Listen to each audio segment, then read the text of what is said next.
Support WrestleTalk! Be kind to each other in the comments. Logan Paul is going to WrestleMania. Oh, finally.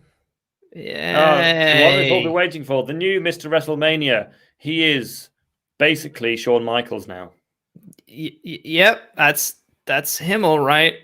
Anyway, welcome to the SmackDown review, the WrestleTalk Podcast review of SmackDown. I'm Corporal Chopper. I'm joined by Randy Addy Datson in the office. Spicy. Love it.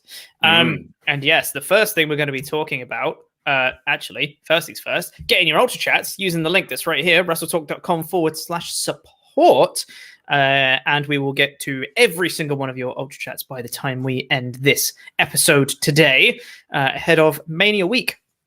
First things first, speaking of WrestleMania, Logan Paul will be there. Great. He was on this episode of SmackDown because Sami Zayn invited him to join for his red carpet premiere of his trailer for his documentary. And there was a little bit backstage first where Logan Paul turned up in a limo. And he got walked down the red carpet into the ring, etc. And then Sami Zayn. The thing with Logan Paul, right? I'm just going to say this now. I'm not a Logan Paul fan. I, in fact, don't like him. On a personal level, I don't like him.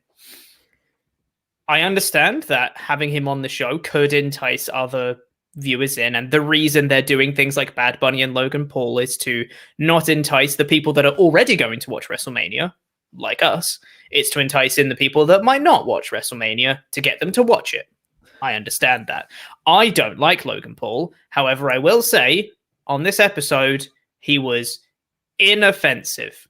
He didn't add anything, but he also wasn't bad. That's what I'll say. What do you think the conversation was? I mean, is Logan Paul like an outspoken wrestling fan? Because I know he does boxing. I don't know. What do you reckon? Vince just went, who is cool and hip and young these days? Who is a cool YouTuber that we can get on?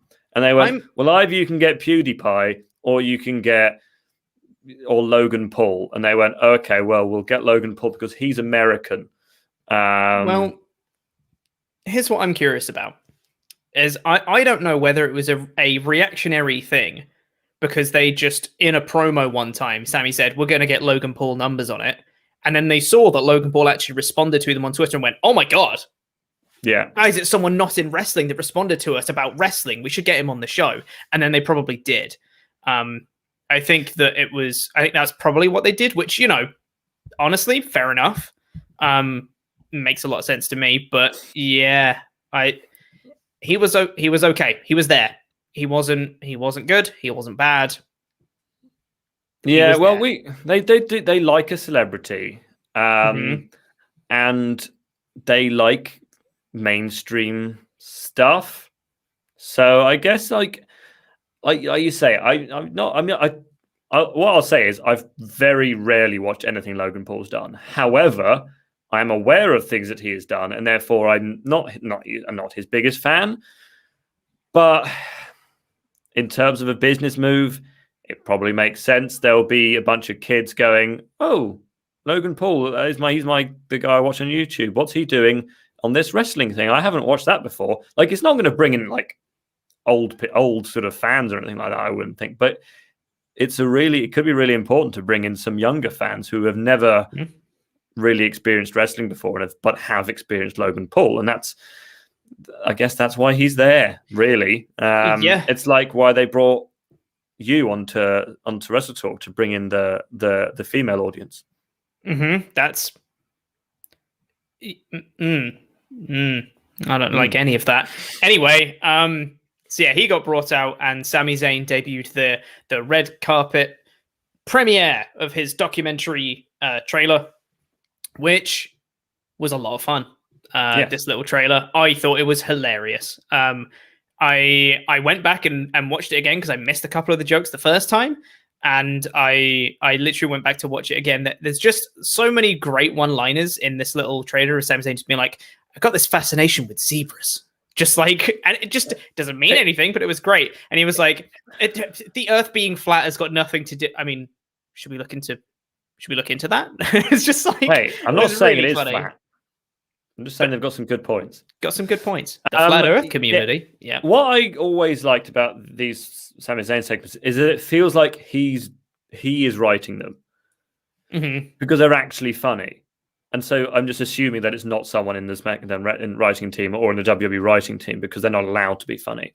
It always feels better when you feel like the person... And to be honest, I'm sure Sami Zayn would rather be having 20-minute matches every week. But because he's not allowed to, he's putting everything into this character. And yeah, Logan Paul's there, but whatever. Like, just focusing on Sami Zayn for a second. He is one of the reason he's one of everyone's favorite wrestlers is because he just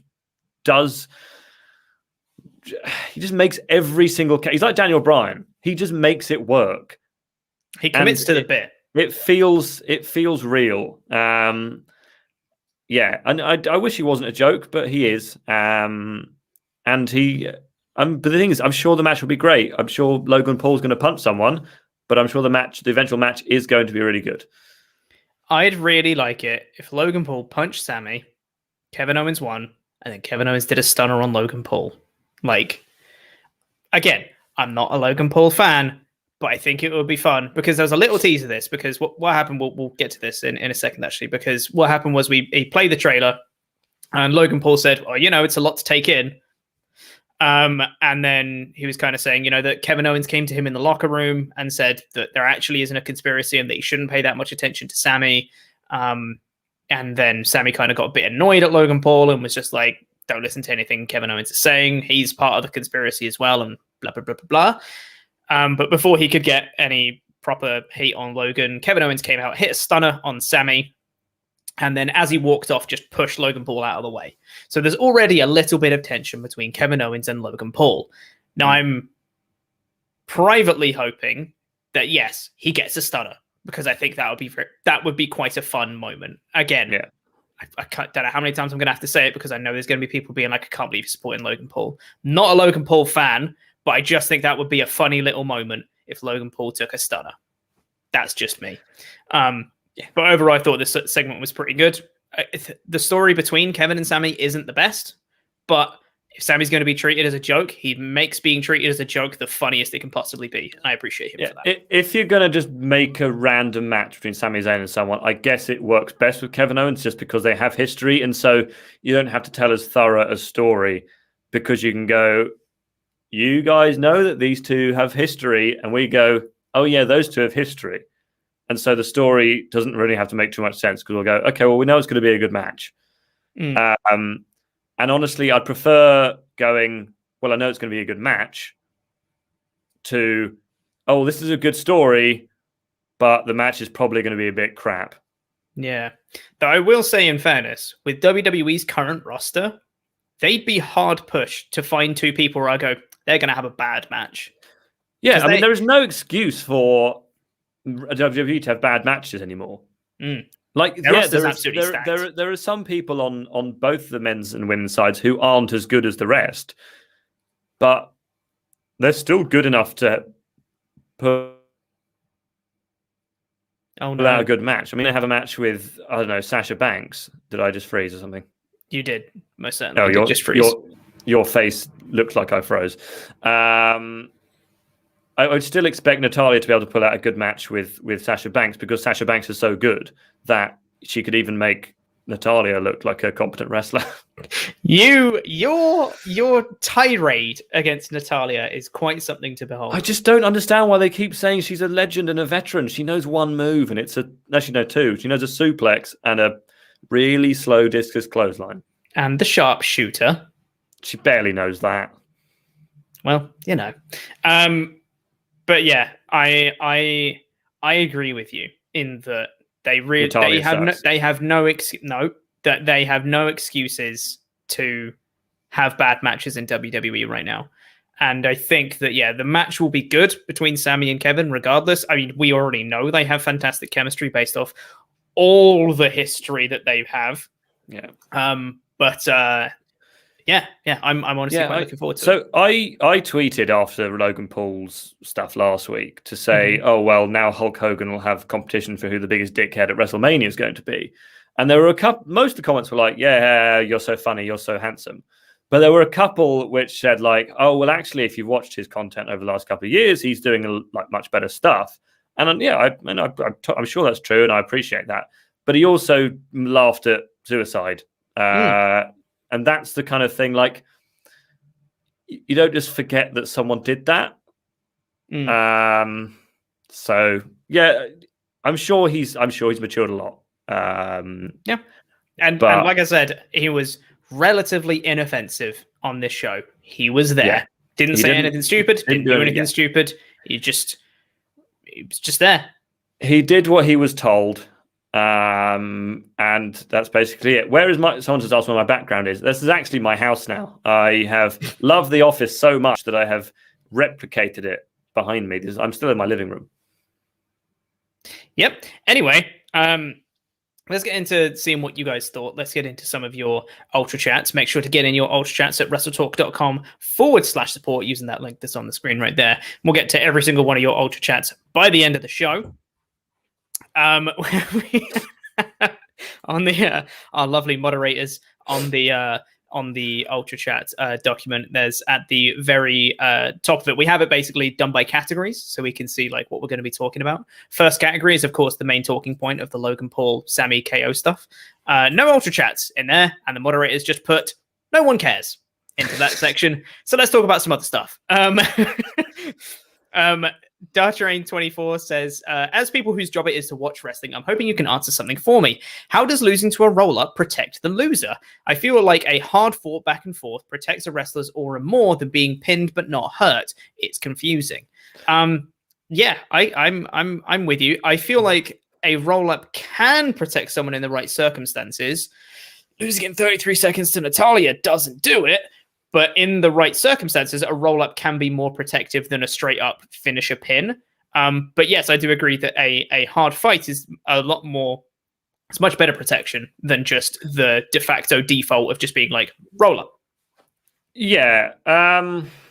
It does depend on the kind of roll-up, because there are those roll-ups where people just don't even struggle against it. Like you've seen roll-ups where... They just go, no, I am not even going to try on this one.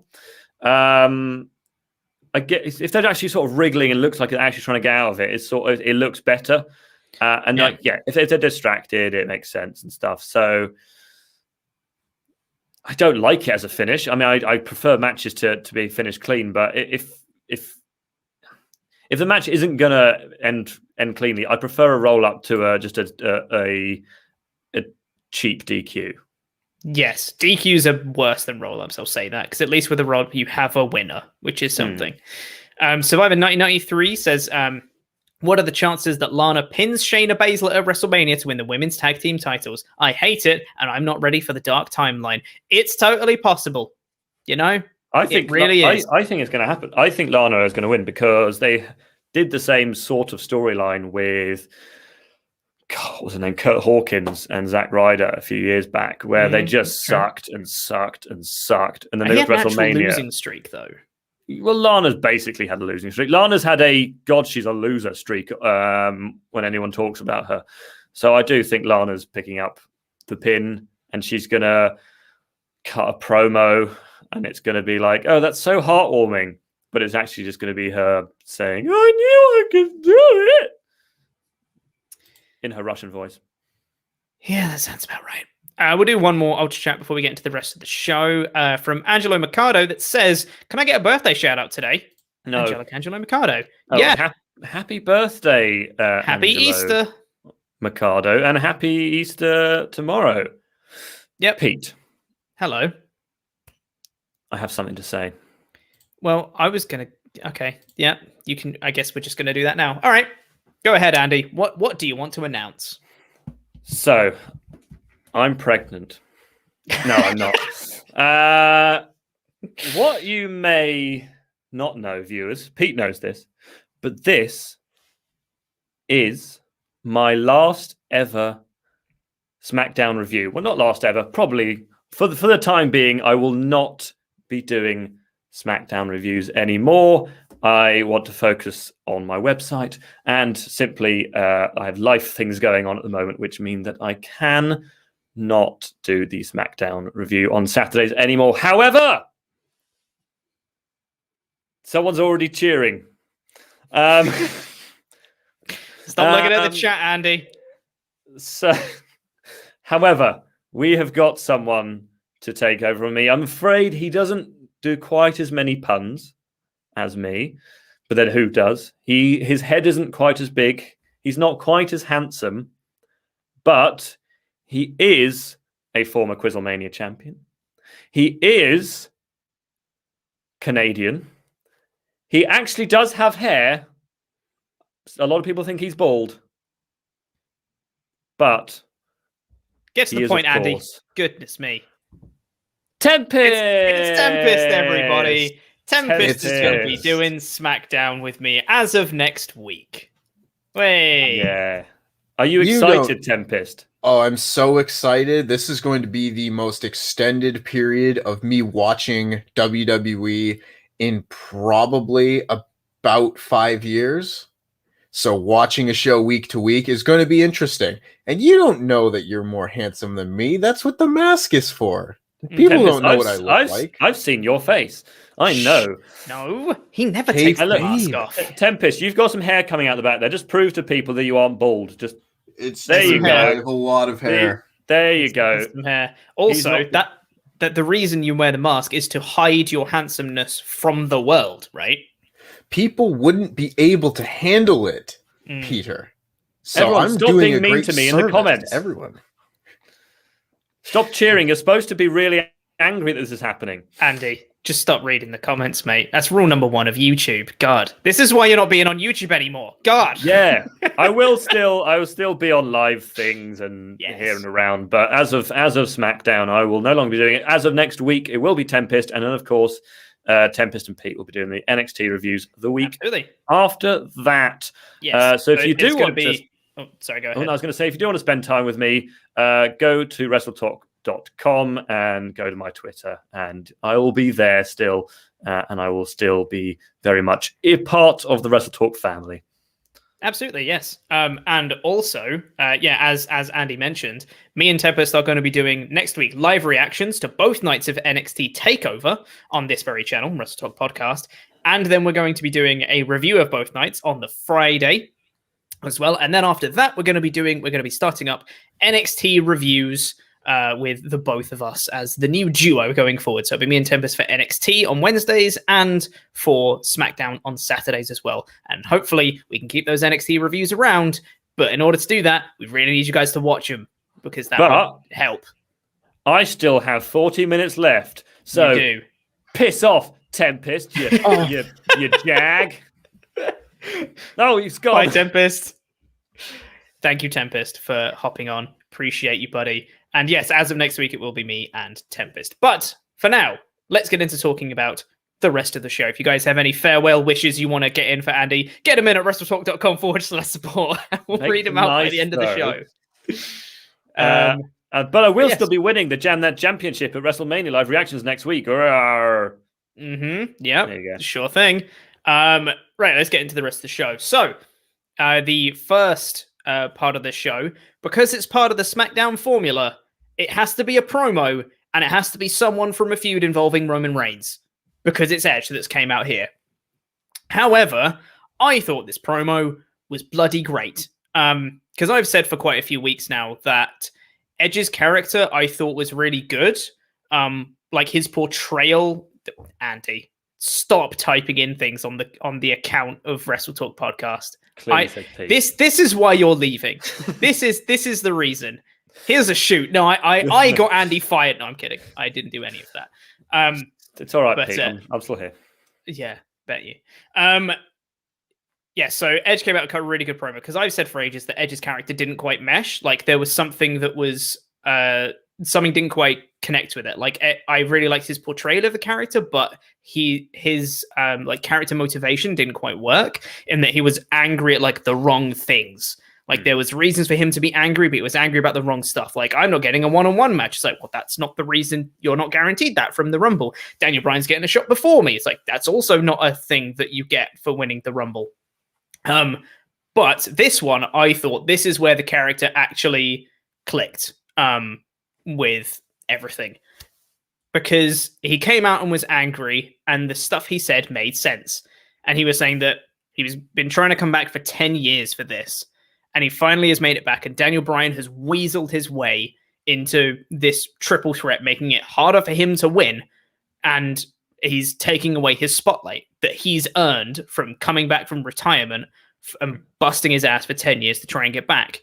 That makes a lot of sense to me. Yeah. That's a really good, solid character motivation.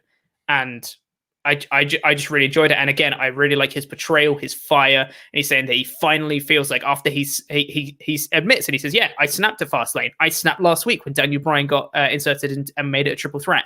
But now I finally see that I am the rated R superstar once again. And I'm like, I believe you.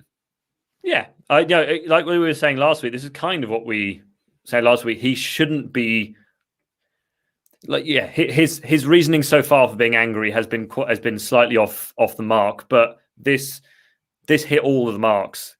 This is what he should be angry about. Like, yeah, I mean, he isn't guaranteed a match, but I guess you sort of, in the kayfabe world, you win the Royal Rumble, you think, oh great, I've got a one-on-one shot against the champion, and yeah, Daniel Bryan in there is going to making it harder. So all of, like you say, all the stuff, it actually makes sense. And that is so important in this storyline. Because it is the biggest story in WWE at the moment. Like they can harp on about the Fiend as much as they like, but no one cares about that anymore. This is the biggest storyline in WWE. And it's been so good for so long. And I was worried that they were going to lose what they had because they were going down the wrong road. But this kind of felt like they sort of took a diversion and went, oops, and then they turned back onto the right path. So I am really excited to see what this match is going to be like. Triple threats are always good if they're paced well. You don't want it to be too much. 2 people in the ring, 1 man outside. I hope that Edge has had enough time now, I guess, he's had a couple of great matches. I wonder if they're going to have him being the ultimate opportunist character again, whether he's going to sort of get taken out early and then he's going to hide away, or he's going to try and sort of sneak a victory a few times. Because I guess if he's being this more heel character, then that's the character they need to play, where he's not cheating to win, but he's using his veteran instincts and his knowledge of when to kind of interfere to win. Yeah, exactly. And I think that this kind of compounded my point afterwards when it was a backstage segment. Just he was walking backstage after the promo, kind of came up and just said, you know, Daniel Bryan versus Jey Uso is going to main event tonight in a street fight. If Daniel Bryan gets taken out of WrestleMania due to like injury, it's a street fight. It's very dangerous. How does that make you feel? And he was like, well, I wouldn't feel bad. He's stealing my spotlight. I don't care, which is great. And what I really like about this is that it's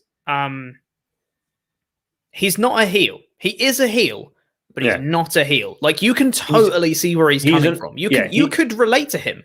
He's a frustrated man, and that's bringing out the anger in him. But that doesn't mean that he is an evil person. Exactly. Yes. He's like Draco Malfoy. Sure. He's had a tough time and he's doing bad things, but actually at the end, he's just a guy who's had to go through a lot. Yeah, exactly. And we might as well get on to talking about the main event match now as well, because it's kind of linked with everything. Because we did have Daniel Bryan versus Jey Uso in a street fight to main event the show, and we had Edge on commentary. And I've really enjoyed Edge on commentary here because Edge is such a great talker, as we saw in the opening promo. And just continuing to put over his character and how frustrated he is about everything and how much that he just wants this spotlight and how much he's worked to get back to it. And anytime Bryan or Jay kind of came close to him, he'd just start bad-mouthing them. And he's like, it doesn't matter if it's Daniel Bryan. It doesn't matter if it's Jey Uso. I will beat them. I don't care if it's Roman Reigns. I don't care who it is. I'm going to win at WrestleMania. And it was just them constantly having all this like tension. Like Daniel Bryan would be staring down Edge when he'd be hitting Jey Uso's face into the commentary table. And it's just this constant, like him just sitting there, just like, it's almost as if he's like just waiting to pounce on them. It was really, really cool. And like anytime the cameras pan to him, he was just like sitting there, just like contemplating, like on the edge of a seat, ready to like leap up if he needed to. It was really cool. Really, it made Bryan look amazing because of the way he won the match. I thought, oh, okay, well, he's going to get taken out now after the match by someone, because that's how they've been doing it recently. But the fact that he then maintained his sort of momentum and just destroyed both Roman and Edge after the match, you're thinking, oh, okay, well, they're really positioning it. That makes me think he's not going to win at Mania. But I had a point and I lost it. But my only criticism of this, because I thought it was great and it made Daniel Bryan look really cool, was why would he say yes to this match? In kind of like, because if we want to tell WWE off for like having Nakamura against Rollins just over and over, like we had a couple of weeks ago, then we've got to say, like, why are they just still doing these matches? Why is Daniel Bryan consistently going, well, I've got WrestleMania in 2 weeks, but yes, of course I'll do that street fight in which I'll probably get injured or I'll get hit by a chair. It's also against Jey Uso, who he's faced a lot. And as great matches as these two have, and this was another example of that, this was a very fun, great match, really enjoyed it. It is the same match. It's Bryan versus Jey Uso all the time.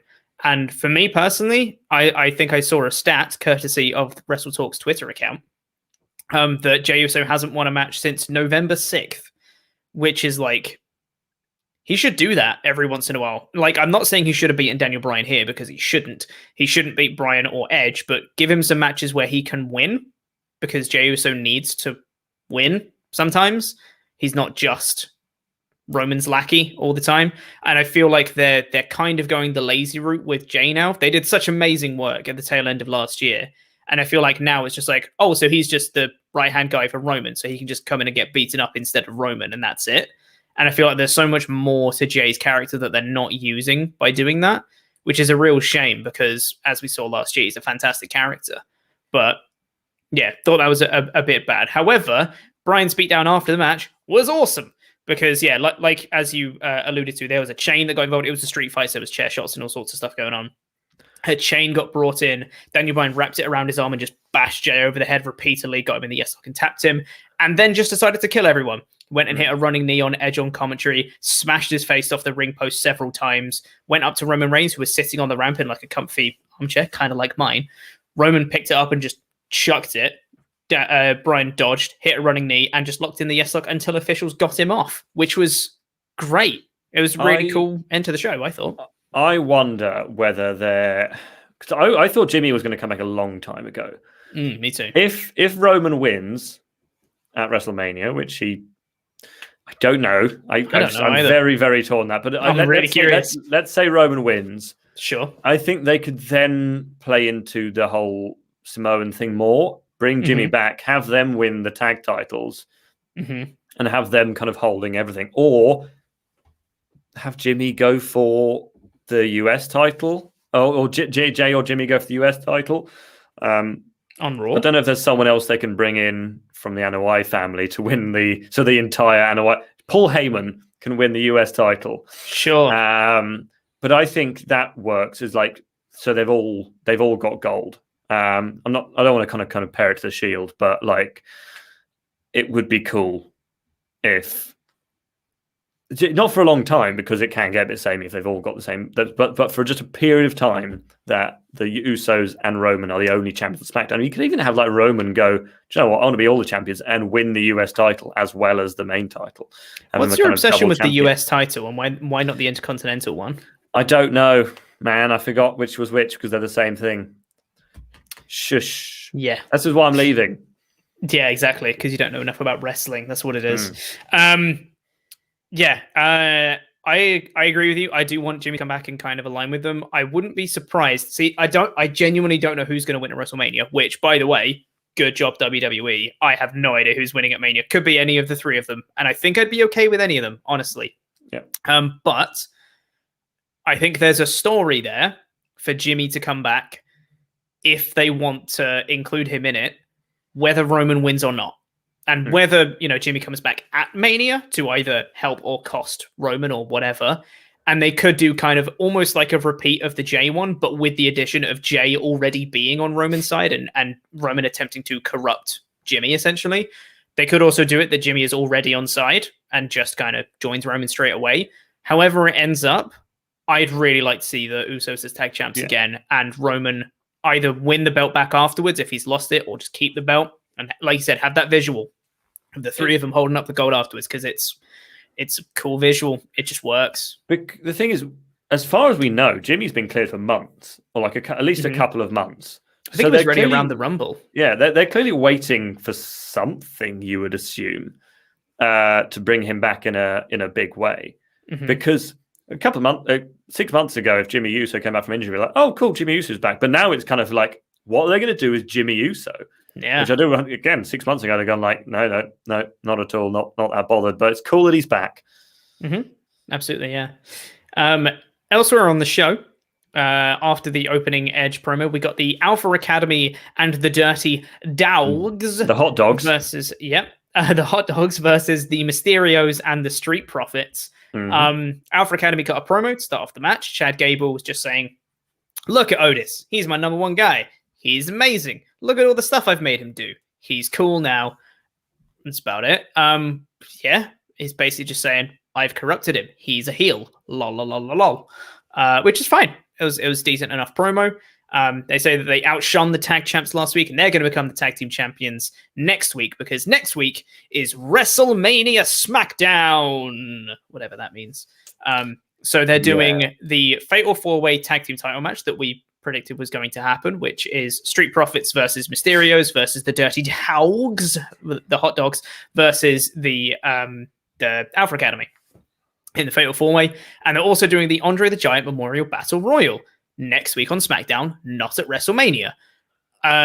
My speculation, I don't know whether this has been reported or not because I've not checked it, is because they don't want to do a kickoff show because they care a lot about the first entrance at WrestleMania. I wouldn't be surprised at all. However, I still think these both matches could be on the card. Like, I know the Andre doesn't mean anything. I disagree, because Mania's already long enough. It's 2 nights. You could fit it in somewhere. I know. Have you seen how many matches are on each night? Like God. 3. Yeah, but I still would have liked the SmackDown tag because it just makes it feel really unimportant. Yeah. I get that. Yeah, reading the Andre the Giant list of entrants. God, oh my God, depressing, isn't it? Isn't it just like you look? Yeah, the people that are in that the Memorial Battle Royal. You got people like it's Slapjack. I'm like, God, all right, fine. Jackson Riker, Elias. I'm like, all right, sure, whatever. Shinsuke Nakamura's in it. I was like, guys, I thought we were moving him up. Remember when he had that thing with Roman and everyone was like, oh, we should get a Universal title match. Do you remember that? That wasn't that long ago. Also, Jey Uso's in it. That's really depressing. Oh my God. I mean, we were just talking about what an amazing tail end of last year he had. I get it, because they can't just have jobbers because they need someone to win it. Obviously. I don't know who's going to win. I guess one of Nakamura or Jay. Or Jay. They're the only people in that match. Because it's not like whoever wins, we're going to be like, wow, what a push. See, you'd think that. I get the feeling that someone like Jackson Riker is going to win. What about it'd be terrible? Jimmy Uso comes back and helps Jay win. Nah, I don't want that yet. Yeah, it would be fine. It wouldn't matter because it's the Battle Royal. Shut up, Andy. Logan Paul. Oh, get out of here, you. That can happen. It can happen, and that's why I want you to get out of here. All right, that's my prediction. Awful. Anyway, it was 8-man tag match with those 4 teams in the Fatal 4-Way. It was a fun, hot start to the match, and it just kept getting more fun as the match went on. It was really cool, interesting. Liked the action that this match had. Cool finish as well. They're really putting over the Chaos Theory German that Chad Gable does into the middle rope splash from Otis as a solid, really good finish. Put away Montez Ford. Alpha Academy pick up the win. Alpha Academy have definitely had the majority of the focus going into this Fatal 4-Way. So either they're going to win and they're actually going to be treated properly, or they're going to have someone come out of nowhere and win the titles, which I think is going more likely to happen, which I think is going to be the Mysterios and they can have the WrestleMania moment of the father and son tag team holding the gold for the first time. I think that's going to happen. Yeah. Yeah. But then they can have Alpha Academy as proper contenders going into their first feud, which I'm okay with because they've actually made Alpha Academy pretty good. Also, my lighting is annoying me. I look really, really white. More white than usual, which is very white. Anyway, Paul Heyman was backstage with Adam Pearce and Sonya Deville.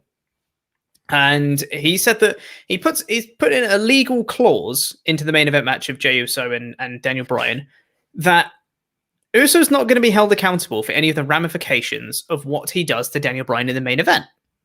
And I was like, you mean like a wrestling match? Like always then? When's the last time that someone has actually been fined or penalized for injuring someone else or hurting them? The guy goes backstage going, yeah, I won. And then Vince is going, what are you doing? Yeah. Why did you hit him? Right, that's it. You're getting fined, mate. You can't do that. No, this is every single wrestling match ever. And especially because it was a street fight as well. When they keep putting over it's so brutal. There's no rules in a street fight. And they're like, also, there's an extra clause that says he's not going to be held accountable. He's not held accountable anyway. Sure, whatever. Anywho, there's a little bit of tension here with Sonya Deville, who kind of cut across Adam Pearce. Because Heyman came in and he was started doing a bit of his spiel. And Adam Pearce was like, look, Heyman, I know you were going to come in here and say, and Sonya Deville just cut across him and just said, I think you make a very good point, Paul. And it was like, I know. And then walked off. So there's a little bit of tension between Deville and Pearce. Maybe that's going to lead somewhere after Mania. I don't know. Yes. We then had in-ring promo segment between Seth Rollins and Cesaro. Corey Graves was interviewing them both. I had mixed feelings. Yeah, I've mixed feelings on this segment because, like you said, I'm really looking forward to the match and I'm quite into this feud. I feel like I'm into this feud, though, because of the story that I'm putting on it, rather than the story that they're telling. Because for me, the story they originally started telling, which they've kind of dropped now, is how Cesaro could never make it as a main eventer. He could never break through to that top echelon of stars, despite having all the talent in the world, because of WWE's booking. It's a weird story to try and get your head around, and they're Rollins is the gatekeeper. He's the consummate Mr. WrestleMania main eventer man. And he's always the guy who's kind of stopping Cesaro from reaching that upper echelon. Cool. That's a fun story. Now they've made it. Cesaro, you swinged me. I don't like that. Swung. And that's the story in its entirety. And now Cesaro is just saying things that has the word swing in them to try and get to Rollins, which is just not... There's so much more to this story that I felt like they were going to do, and they kind of haven't done it. What's happened is that he did the swing in last week, and then they saw on Twitter people were like, I like that swing, and they were like, okay, that's the story now. Mm-hmm. Fancy booking. You know how Braun's got the train sound? No. When they're swinging, Cesaro, every time he swings now, it's going to go, whoa, I hate that. Or wee, single time he spins. I hate that. Or every time he goes around, they just do like a Beyblade. They just go, let it rip. Yeah, let it. Start spin. Yeah. And then when it's like a coin, and then at the end, you just hear like a coin at the end Can you do that noise again? The clatter of a coin, you know. Can you do that noise again? Thank you. That's what a coin does at the end. That's just what I wanted. It was a decent promo back and forth. They're both playing their characters fine. I just wish that there was more story in it, and it wasn't just, I don't like your swing. I thought it was if they just had the end line that Cesaro had, if they just referenced the swinging without making it the full focus of the feud, they just had the final bit where Rollins got fired up, got in Cesaro's face, and Cesaro just said, go ahead, take a swing. Because it's a double meaning, because he also meant try and punch me. That's fine. Yeah. That's a little Easter egg nugget kind of thing. But that being the whole feud isn't great. I really like, though, when he said that, take a swing, Rollins got fired up and was like, I want to punch you, but I'm not going to, and then walked off, and it was cool. Gregor in the chat has sort of said, "Oh, you're going to do 100 spins." We're not going to, maybe not 100, but I reckon there's going to be a spot in this match where it just goes on forever because it's going to be the Mania crowd. Hopefully they'll get really into it, and I can see him doing 50 spins or something. Yeah, something stupid. Yeah. And which honestly, 37 maybe. As much as I'm crapping on it now, that would be a fun spot. I just hope that's not the match, which it really might be. They might just go, you can have 5 minutes, just do your spin, and that's it. Because the thing that we really want in this match is them to have a great match, Cesaro to win, and for them to be like, these two guys are some of the best wrestlers in the world. Here's why you should cheer for Cesaro. This is why he's a star. And I don't know if they're gonna do that, but hey, someone's had a better idea. You spin me. Yeah. Just right round. Yeah, Pete Burns. Okay. Then we got the next bit, which I have feelings on. So I'm much like I did in the edited review over on the main WrestleTalk channel. I'm just going to say what happens. The facts about what happened on the show, and you guys in the chat can tell me, and you can tell me, Andy, whether you thought this was good or bad. So, Nia Jax, Shayna Baszler, and Reginald are backstage. They run into Carmella. Reginald whispers in Nia Jax's ear, and Nia just turns to Carmella and just says, "You didn't treat my man very well," and then walks off. It goes to an ad break. We come back. It's Natalya versus Shayna Baszler in a singles match. Nia Jax is on commentary. Just going to get this up here. I timed this match. 33 seconds. 33 seconds. 33 seconds this match went. They did a couple moves, a couple punches, and then they started doing some roll-ups. Went back and forth a little bit on the dueling roll-ups, and then Natalya won with a roll-up. Nia Jax and Shayna Baszler then beat up Natalya and Tamina, who were there. And then Carmella is shown watching on from backstage as the match happens for some reason at the most ridiculous angle you've ever seen. The Riot Squad came out. They got beaten up because they haven't been seen in weeks. Mandy Rose and Dana Brooke from Raw came out. They got to stand tall for a little bit. Lana and Naomi came out and beat up a little bit. But then Natalya and Tamina, who've recovered from Nia Jax and Shayna beating them up, then beat up Lana and Naomi, and they stood tall at the end of this. And then Carmella backstage was with Billie Kay for some reason. And then Billie Kay handed her resume to Carmella, and Carmella accepted it. What? God, So- that was so boring. I couldn't. Those are the facts of what happened. You tell me, what do you think, Andy? What do you think of that? I mean, it was the best Natalya match I've ever seen. She did all of her moves. So they've just S-worded the bed with this women's stuff, haven't they? Basically, Oh, really? They've gone, oh Christ, it's WrestleMania in 2 weeks. Everyone just get in the ring. But who's going to be standing tall? Oh, I don't care. One of you. And they go, all right. Yeah. And now Billie Kay is with Carmella. So that's another tag team because they're best friends. Hey, do you know what Billie Kay should do? You know that Peyton Royce on Raw? They should be a team because they're both Australian. They might actually be so. Childhood friends. Those two should tag. Yeah, but yeah, it's far-fetched. But it could happen. It could work.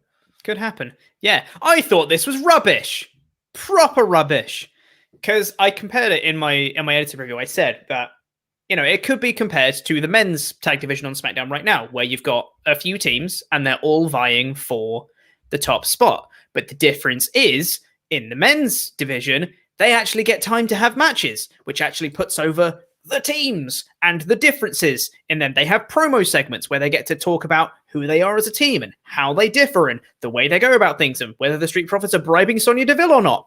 They have different quirks. Crazy. They're baby faces, I think. All that stuff that they have. even though I've not agreed with everything they've done, and the Mysterios for a little bit were acting like heels, and I didn't get that. And the heel turn with Otis, I thought was a bit crap and unexplained. They are 4 defined teams who have different, not only just looks, but they actually have different wrestling styles. They have different ways they portray themselves. And the 4 teams that you want to see wrestle. These are how many teams? Nia Jax and Shayna Baszler, Natalya and Tamina, Riot Squad, Mandy Rose, and I was going to say Mandy Rose and Sonya Deville. They're not a team anymore. Mandy Rose and Dana Brooke and Lana and Naomi. 5 teams, and all of them are the same. They're the same team because nothing separates them apart from literally their appearance. That is the only thing that separates these teams that out. In some other teams. Yeah, God, there's nothing to this at all. There's nothing going on. It's just people doing things. There's no story. It's annoying and it's depressing. Yeah, it is. Like, if you said to me, "Oh, what's their gimmick?" I'd go, "Oh, well, Natalya and Tamina are veterans, and they're friends, apparently." Yep. Dana Brooke and Mandy Rose have got biceps. Mm-hmm. Nia Jax and Shayna Baszler are mean. And they have Reginald. Reginald, yep. Lana and Naomi dance. Mm-hmm. And what's the last team? The Riot Squad. Riot Squad. They are riotous. But the overarching thing is we're best friends. We are best friends. And we are such good friends. That does not make me want to see you fight each other. Oh, you're best friends. Oh, you better punch those guys because they said they're best friends. Yeah. God. This is the worst. Also, what's Carmella doing in all of this? I don't know. Add another team to the mix. You might as well. It's going to be Carmella. God. Oh, don't. Ugh. I guess it's better than Bella. Carmella's cookies. Bella Twins return confirmed. Anyway, after that, we got Sami Zayn's red carpet premiere that we talked about before. And also, we did mention earlier that Kevin Owens was backstage and Sami Zayn attacked him. It was good. There's a lot of clattering. There's a lot of like pipes and metal things that went clattering around, which sounded cool. Anyway, we then got a recap of Bianca and Banks' feud so far. And we got Carmella, she's back, against Bianca Belair in a singles match. During Carmella's entrance, Corey Graves just kept shouting, "Oh my God! Oh my God!" through Carmella's entrance. I was like, dude, you're on air? Keep it in your pants. Jesus Christ. They should date. They should, yeah. I just thought that was quite funny. But it did get a bit grating when he said it for the 4th time. Bianca, I thought, cut a nice little promo in Gorilla just before she went out for her entrance, just saying, like, I'm glad that I can see who the true Sasha Banks is, because I don't want any excuses when I beat her. I want her to be the best that she can be, because I want to beat her when she's the best. Yeah, great promo. They've remembered that this is a singles feud. Yeah, 2 weeks out. Reginald. 2 weeks out from Mania, they go, oh, damn it, they're in a one-on-one, aren't they? Yeah. Oh, crap. All right, Bianca, do something, please. You need to make this interesting. And now I'm sort of like, I mean, it's going to be a good match. I'm still not invested in the storyline because it's been so pants. Yeah. But it's going to be a cool match still. Yeah. And at least they're saying the right things now. Yeah. And not just like cutting a promo. Like, because this could have been a situation where they got to WrestleMania and went, oh, can you just cut a promo before the match? Yeah? Okay, cool. That's good. Yeah. Yeah. Oh, God. Anyway, singles match here. It was fun. It was pretty short. Not as short as 33 seconds, mind you. Or as you. Yep. But it was fun for what they had. Carmella got a really nice spot where she tried to tie Bianca's hair to the bottom rope, which is a nice little spot. Bianca got fired up after that, came back, hit the KOD and won. This next bit I didn't get. Sasha Banks came out and went to like attack her, but didn't. And then they just kind of stood there. And then they pointed at the WrestleMania sign. It's just, what are you doing, Sasha? Why'd you come out? Are you going to attack her? Are you going to not? And if you are going to attack her, follow through. And if you're not going to follow through, Bianca, retaliate. What are you doing? Why are you standing there? I'm just confused. What's happening? Historic. That's what that is. And I was half expecting Ronda Rousey to come out and just history. Historic. First time. Yeah. WrestleMania. This could be a really cool storyline. I mean, it's the first time that, like, it might be me getting my history wrong, but two kind of non-white women have gone against each other in a championship match at WrestleMania. I have no idea. Where's Tempest when you need him? Need him to fact check. Yeah. Do you know what? He should start doing this from next week. Yeah, you really should, shouldn't he? Yeah, I don't know, but it definitely would be if they main event night one that I think they announced they are. Don't quote me on that. I think they announced that they're main eventing night one. But if they do, then I believe that would be the first. It's definitely the first women's main event of a night of WrestleMania of people of color, which makes sense because the only other one was Charlotte, Ronda, and Becky.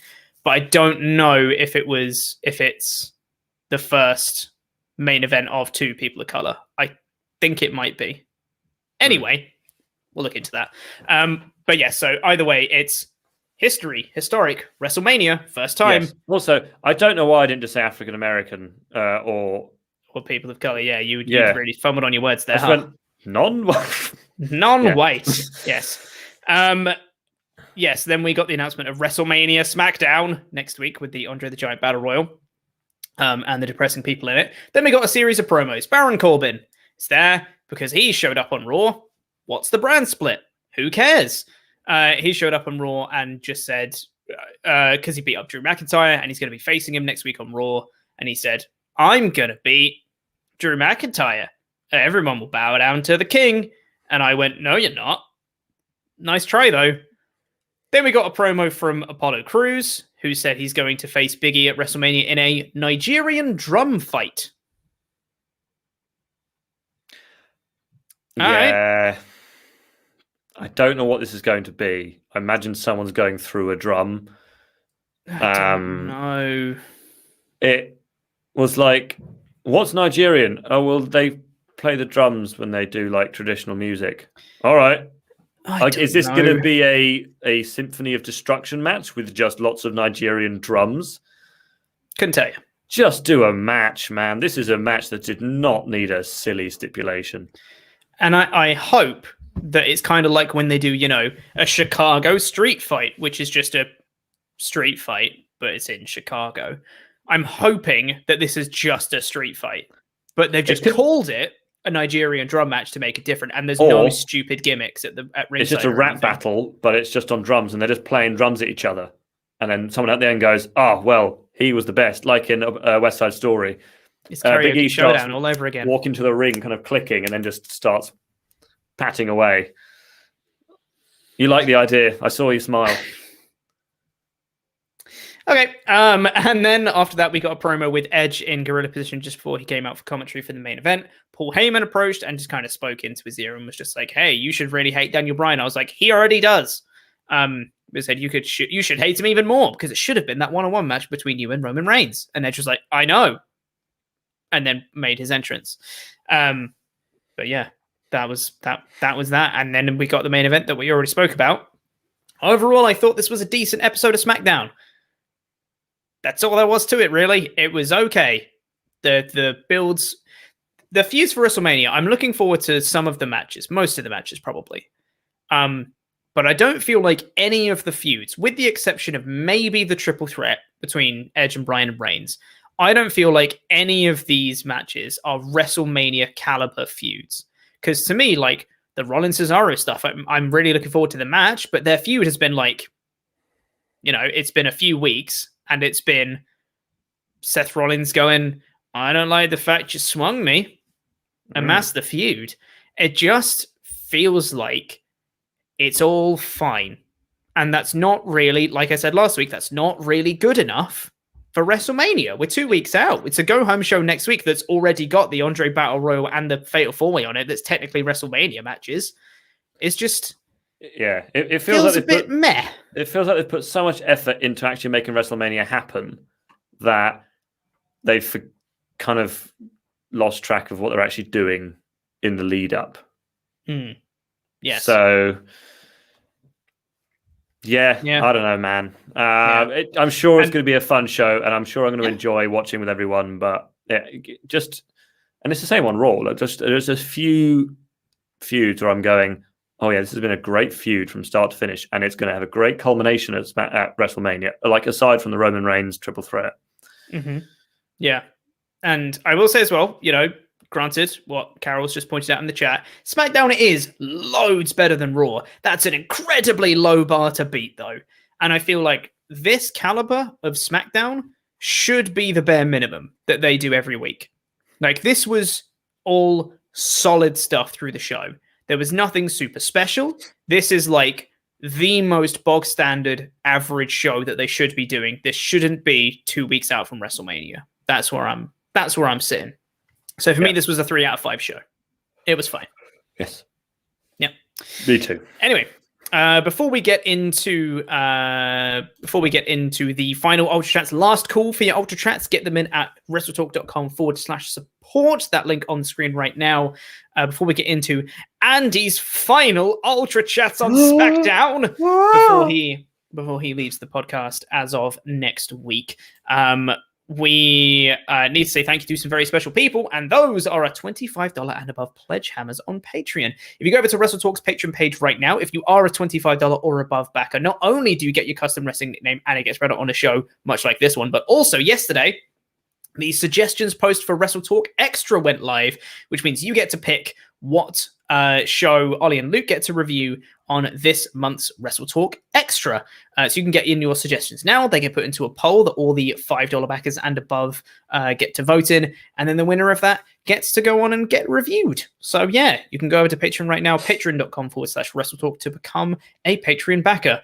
And at the same tier, you also get your own custom wrestling nickname, and it gets read out on a show much like this one. So thank you to He's No Jackass, Dano. Woo! Oh, he is not. Justin, the Human Godzilla, Wustrak. Woo! Yes, thank you very much. The Big Bad Dog, Ryan Hansen. Woo! Oh, woof. Thank you. John Jenkerson, son of Jenker. Yes, thank you very much. The Limitless One, Rambo Dre. Oh, what a cool Thank you very name. much. Blampede's #1 fan, Tom Delves. Blumpier's #1 fan. Yeah, that's the one. Let's get Larry, Hairy Harry. Woo! Oh, Thank you very much. Hairy. What's love got to do with it? Matthew Turner. Oh, I get it. Yeah, I get it. Thank you very much. Black and Decker Dane. Woo! Oh, thank you very much. Excellent. Wonderwall, Brian Gallagher. Yeah, thank you very much. Ryan, Disco Stewart. Woo! Thank you very much. Thank you. Finally, the $100 man, CD Hover.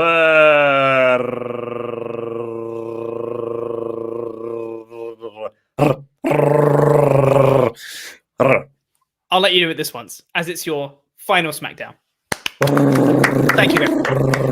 Thank you very much to all of our Patreon backers. And let's get into your Ultra Chats as we end things off here today. Still no one has Ultra Chatted in about the Logan Paul stuff because still no one cares. Let's get into the rest of them. Dartrain24 donated to say, this Ultra Chat is me pouring one out for the homies. Now Chopper will have to try and get over instead of Andy's puns putting him over. Good luck, Andy, and Hoppy Easter. That pun brought to you by Randy Andy.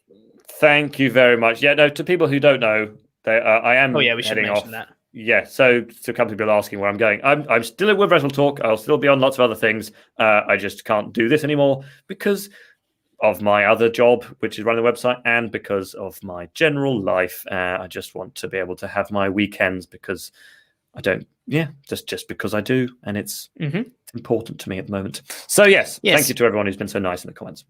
Yep. So if you're wondering who's going to take Andy's place, it's going to be Tempest, who's going to be joining me for SmackDown and also for the NXT reviews that are going to be debuting after WrestleMania because NXT is moving to Tuesdays. So we're going to be doing them on Wednesdays as well. So me and Tempest are going to be the new duo going forwards. Cyclone, hello, Brandon, says, roses are red. Bye, Randy Andy. Pete is with Tempest. Chat will need a hanky. Oh, that almost rhymed. Well done. It rhymed Andy with hanky. That's close. It's close. Go back to writing. The pun torch is pure. You'll always be better than Louis Dangor. I mean, who isn't? Hashtag good money. Thank you, Andy. You're a legend. We'll see you on the SD review again soon.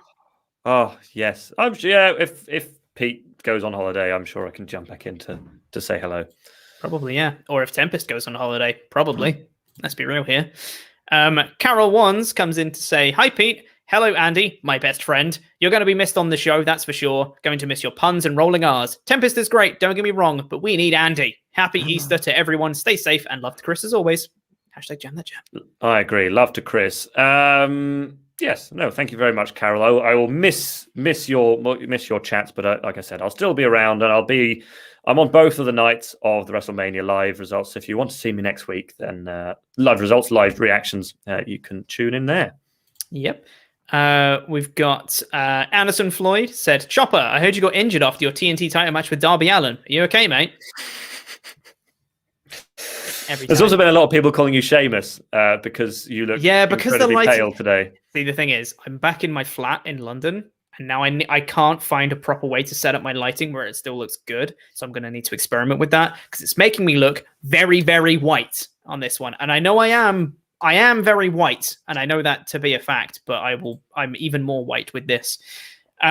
Last one here for now. From Bazo Banks says, "Imagine right after the Rumble, it was weeks of Sasha and Bianca trying to one-up each other in matches against different people on the roster, leading to the ultimate clash in the main event of night one. How do they manage to screw up the simplest of things?" Because women can't have nice things on WWE at the moment. No. You're feuding. No, you're in a tag team. Yeah. What? Yeah. Yeah. That sucks. That's very depressing, but I'm sure the match will still be great. But anyway, that is going to do it for all your Ultra Chats, and that is going to do it for this SmackDown review. Thank you very much for watching, everyone. Thank you, Andy, for your time on the SmackDown podcast. It's been a blast, and yes, I'm sure we'll see you again at some point soon on future episodes when people are absent and things like that. I'm sure we'll see you back, but thank you for that. Genuinely, it's been really cool. Really appreciate it, mate. Everyone after me, they won't be Andy. They'll be Blandy. And that's my final one.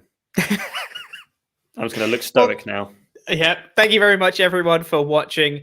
If you're watching on Catch Up, please press the videos that just appeared on the screen to catch up with more awesome WrestleTalk stuff, and the button in the middle that will make you become a pledge hammer on Patreon. I have been Corporate Chopper. I have been joined for the last time by Randy Andy Datson, and that was SmackDown.